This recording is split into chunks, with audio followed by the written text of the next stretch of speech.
Jessica Rojas. I am an IMC student at Roosevelt University. I've been here for 4 years. I like the programs. I really like the department that we're in. Social justice is also, something interesting to talk about to other people and to just practice in your life as well. So I like that as well. It's not like a club, but I do enjoy my job that I have through work study here, which is Jumpstart. It's part of a program that helps in early literacy crisis, the early childhood literacy crisis, meaning that children from low-income families usually are way behind in their reading and language skills than their peers.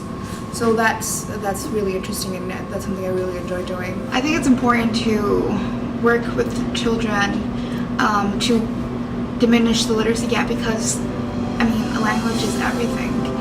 Kids need it to succeed, and not just, academically, but pretty much everything we do has the background of being able to communicate, to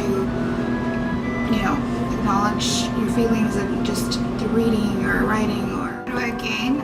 I gain the satisfaction of knowing that I helped change somebody's life for the better.